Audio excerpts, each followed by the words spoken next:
Hello students, welcome to Government Commerce College Ecom Part First EAFM Paper First Business Economics व्यावसायिक अर्थशास्त्र chapter लागत विश्लेषण cost analysis और सब पॉइंट अवसर लागत अपॉर्चुनिटी कॉस्ट।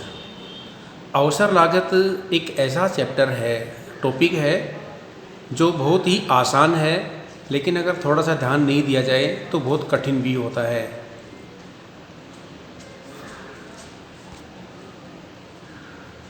यहाँ पे अवसर और लागत दोनों अलग अलग बातें हैं और दोनों को एक साथ जोड़ते हैं तो दोनों जुड़ करके बन जाता है अवसर लागत।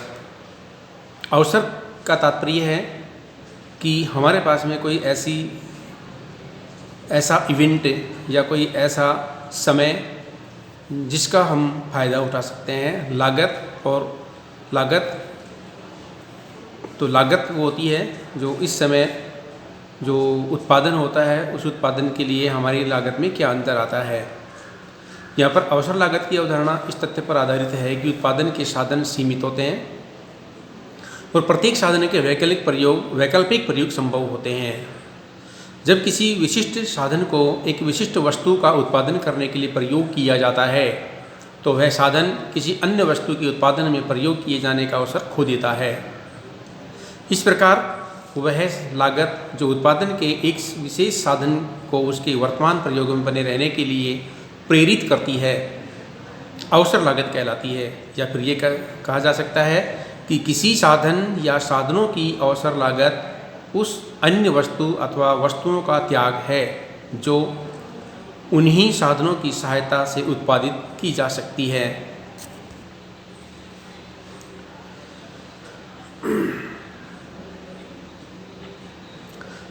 जिनसे कि वह वस्तु उत्पादित की गई है। इसके लिए प्रोफेसर बेनहैम ने बताया कि अवसर लागत अथवा वैकल्पिक लागत वह लागत है जिससे किसी वस्तु के स्थान पर उन्हीं साधनों की मात्रा में सर्वश्रेष्ठ वैकल्पिक वस्तु का उत्पादन किया जा सके। इस प्रकार किसी साधन को किसी दी हुई इकाई की वह कीमत जो उस उद्योग में बनाए रखने के लिए आवश्यक है हस्तांतरण आय अथवा हस्तांतरण कीमत कहलाती है। उदाहरण के लिए, यदि एक किसान दी हुई भूमि एवं साधनों के माध्यम से 15 क्विंटल गेहूं उत्पादन करता है और यदि उन्हीं साधनों से वह 20 क्विंटल बाजरा उत्पादन कर सकता है तो 15 क्विंटल गेहूं की अवसर लागत 20 क्विंटल बाजरा है, क्योंकि 15 क्विंटल गेहूं के उत्पादन के लिए किसान 20 क्विंटल बाजरे की मात्रा का त्याग कर रहा है। अतः किसी निश्चित वस्तु की अवसर लागत वह उत्तम विकल्प है जिसका त्याग कर दिया जाता है। अवसर लागत जो होती है उसको इसी प्रकार से ही बताया जा सकता है कि हमारे पास में जो भी साधन होते हैं उन साधनों को हम एक बार में एक ही वस्तु का उत्पादन करने के लिए प्रयोग कर सकते हैं। अर्थात एक ही समय एक ही प्रयोग से 2 या 2 से अधिक वस्तुओं का उत्पादन एक साधन से नहीं किया जा सकता है। इसलिए एक समय में एक ही वस्तु का उत्पादन करना हमारी मजबूरी बन जाती है। तो एक वस्तु का उत्पादन करते हैं, इसके लिए दूसरी वस्तु का त्याग तो करना ही पड़ेगा, चाहे वस्तु अच्छी हो या बुरी हो, अच्छी क्वालिटी हो या घटिया क्वालिटी की हो, बाज़ार में अच्छी मांग वाली हो या बिना मांग वाली हो। उत्पादन तो दोनों में से कोई एक ही किया जा सकता है। तो एक वस्तु को उत्पादन करने के लिए दूसरी वस्तु का त्याग करना पड़ता है। जिसका त्याग किया जा रहा है उसको हम ये कहेंगे कि यह अवसर लागत में आती है। अवसर लागत को वैकल्पिक लागत अथवा हस्तांतरण आय भी कहते हैं। ट्रांसफरेबल इनकम, अपॉर्चुनिटी कॉस्ट, ये इसके नाम भी हैं। अवसर लागत को वैकल्पिक लागत अथवा हस्तांतरण आय भी कह सकते हैं, क्योंकि उत्पत्ति के साधनों को उद्योग विशेष में बनाए रखने के लिए कम से कम इतना पारिश्रमिक देना पड़ेगा जितना कि वह अन्य वैकल्पिक उद्योगों में प्राप्त कर सकता है, अन्यथा ये साधन दूसरे उद्योग में हस्तांतरित हो जाते हैं। आपने कभी सोचा होगा कि आपके घर के ऊपर जैसे एक परिवार के अंदर 4 सदस्य हैं और 4 सदस्यों के लिए अलग अलग एक एक जो महिला होती है वो घर पे हाउस वाइफ रह जाती है, बाकी उसके जो 3 बच्चे होते हैं, सॉरी एक उसका पति होता है जो सर्विस के लिए जाता है, और 2 बच्चे होते हैं वो अपने स्कूल में जाते हैं। तो महिला होती है उसके लिए मोटरसाइकिल की ज़रूरत नहीं होती है, और जो पति होता है वो अपनी ड्यूटी पर जाता है तो मोटरसाइकिल लेकर के चला जाता है। लेकिन जो 2 बच्चे होते हैं वो भी इस मोटरसाइकिल को यूज़ करना पसंद करेंगे। अगर उनमें से कोई एक बच्चा उस मोटरसाइकिल को लेकर के अपने स्कूल चला जाता है तो उस मोटरसाइकिल के लिए जो उसका फादर यूज़ कर रहा था वो उसके फादर को उस मोटरसाइकिल के यूज़ का त्याग करना पड़ता है। तो उस मोटरसाइकिल का यदि बच्चा यूज़ करता है जिसके लिए उसके फादर को ऑफिस जाने के लिए यदि 100 रुपये 200 रुपये का भुगतान करके स्कूटर या मोटरसाइकिल या फिर अन्य किसी टैक्सी रिक्शे में जाता है, अर्थात उस मोटरसाइकिल की अपेक्षा अन्य किसी साधन से जाता है जिसकी लागत माना 200-300 रुपये आती है, तो वो जो 200-300 रुपये होती है वो उसकी अवसर लागत मानी जाएंगी, क्योंकि उसको यदि उसका फादर लेके जाता तो वो लागत भुगतान नहीं करनी पड़ती, और यदि वो बच्चा लेकर चला जाता है तो उसके स्थान पर उस फादर को 200 या 300 रुपये खर्च करने पड़ेंगे। तो उस मोटरसाइकिल की जो अवसर लागत है वो 200-300 रुपये के आसपास मानी जाती है एक टाइम की। क्यों? क्योंकि उसके न होने की वजह से वो उसके फादर को इतना रुपये भुगतान करना पड़ेगा, जो टैक्सी के लिए या रिक्शे के लिए या किसी ऑटो रिक्शा या मोटरसाइकिल जिसके लिए उसको यूज करना पड़ेगा वो उसकी अवसर लागत मानी जाती है। तो अवसर लागत की कुछ विशेषताएं भी होती हैं, जैसे अवसर लागत या आय मौद्रिक लागत या आय के रूप में व्यक्त की जा सकती है। नंबर 2, अवसर लागत में स्पष्ट एवं अस्पष्ट लागतें सम्मिलित रहती हैं। नंबर 3, इसके अंतर्गत एक निश्चित समयावधि में उत्पादन के साधनों की मात्रा स्थिर रहती है। नंबर 4, अवसर लागत में पूर्ण रोजगार एवं पूर्ण प्रतियोगिता की स्थिति बनी रहती है। इसमें यह माना जाता है कि जो साधन होते हैं वो साधन दिए हुए होते हैं और हमें आवश्यकता से पहले हमको हमारे साधन मिल जाते हैं, और जब भी आप चाहो आपको साधन तुरंत मिल जाएंगे, उनके अंदर भी पूर्ण प्रतियोगिता की स्थिति होती है।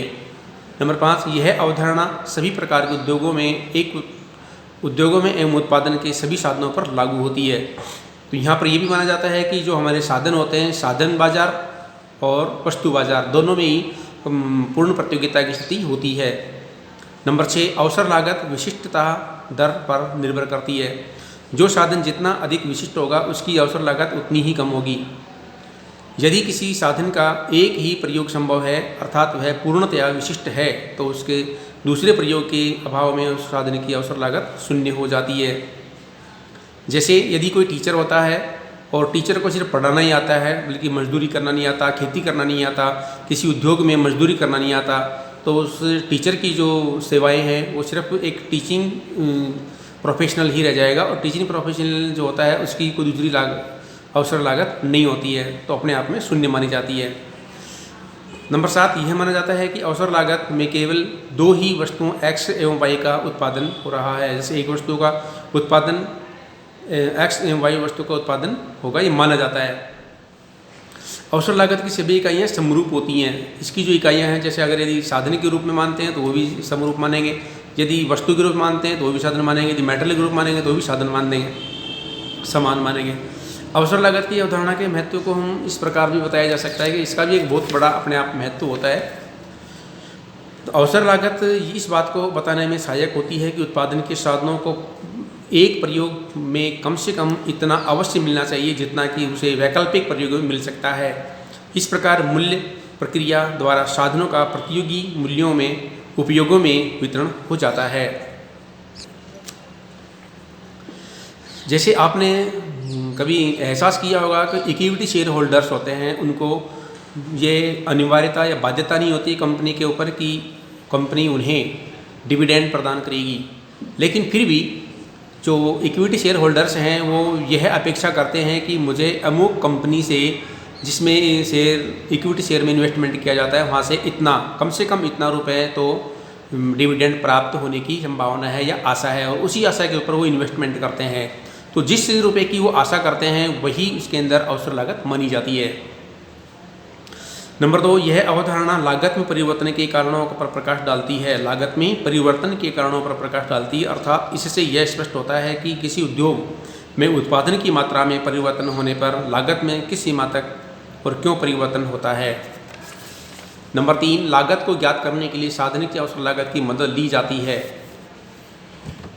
नंबर 4, अवधारणा में हमें यह ज्ञात होता है कि कोई निश्चित साधन किसी वस्तु विशेष के उत्पादन में क्यों कार्यशील होता है। तो ये थी अवसर लागत की पूरी हमारा इम्पोर्टेंस ऑफ अपॉर्चुनिटी कॉस्ट। अगर आप चाहें तो इसके अंदर हम इसकी सीमाएं भी दे सकते हैं, आलोचनाएं भी दे सकते हैं।